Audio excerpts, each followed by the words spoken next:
Soon, I'll find it. Find myself. I'm the only one who's not affected. But I think I can save everyone. I can end this. I'm hungry, exhausted, and filled with dread. But I must keep going. Something is wrong with everyone around me. I see them, their faces, but they're horribly distorted and disfigured. It's terrifying. It started when I visited that damn website. It's supposed to show computer-generated images of human faces. Faces that aren't real, of people who don't exist. I monotonously clicked refresh over and over, searching for a picture of a late 20s, early 30s, clean-cut male of any ethnicity. I needed it for a mock pamphlet I was making for school. Finding what you're looking for is usually no more than 20-ish refreshes, but that day, how many days has it been since? I was having poor luck. I didn't find what I was looking for, but after what felt like hundreds of clicks, I landed on an image that haunted me. I couldn't help but seize my search and try to find a distraction. The image itself was of a woman, perfectly normal, mid-late 20s, fairly pretty. What disturbed me was off to the side. Beside the main face, there was a second. This is highly irregular for the program, as it's intended to exclusively show one face with little to no excess details in the rest of the image. To the left of the main face was a partially deformed, minorly disfigured face of another woman. I know. It sounds ableist, body shaming, or just plain mean, but there was something about her eye. It was looking straight at me, through me. I attempted to go back about my day, to shake off the uneasy feeling. When I attempted to watch TV, things really began to sink in. I turned on the tube to be met with some kind of war documentary. The History Channel, I guess.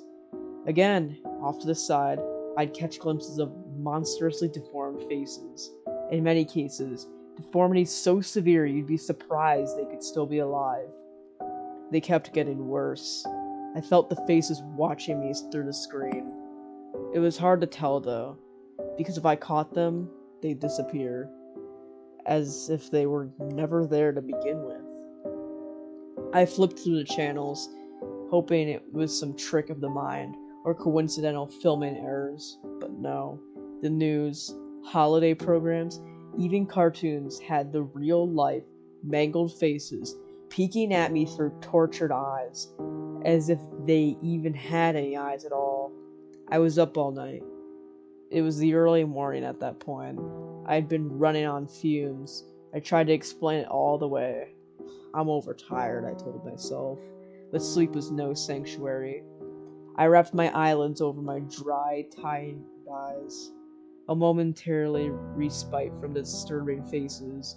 It couldn't have been more than a few minutes before I started seeing them in my head, new ones, as if I was creating them myself. At that point, I had started to really consider that I was losing my mind. I needed to seek help. Then the crescendo of my madness began, and it hasn't been quieted since.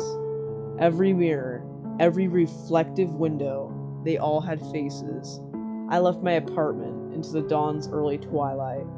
Few people and few cars were out and about, premature signs of the city waking up. I scampered over the local convenience store to grab an energy drink. I knew I wouldn't get my sleep anytime soon. I kept my eyes glued to the sidewalk. I couldn't risk glancing out a window and see them. As soon as I had entered, my world came to a halt. The customers, the clerk, they were all leering at me with disfigured, inhuman faces.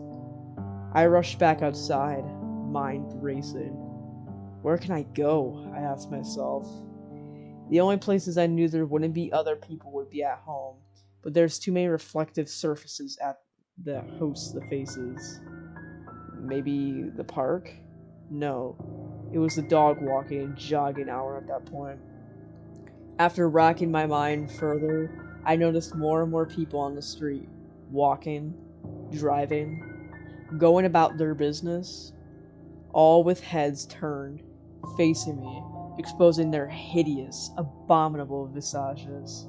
I raced home, covered the TV, pulled the blinds, blanketed the mirrors, no faces for a time. I thought about seeing if I could get a hold of a mental professional, but I couldn't shake the knowledge that they too would have the disfigurements. What did they want? Scared and alone, I called my mother. She kept trying to convince me to leave. I couldn't. I knew she cared, but I also knew she was one of them now. She offered me one piece of crucial advice. I don't know if she knew what was going on, if some part of who she really was trying to help me. She told me that I need to find myself. Since that phone call, I've been here, in my computer chair, forcing myself to look at the monstrous faces before me. I've been through thousands, maybe more, trying to find the one face that's normal. Find myself.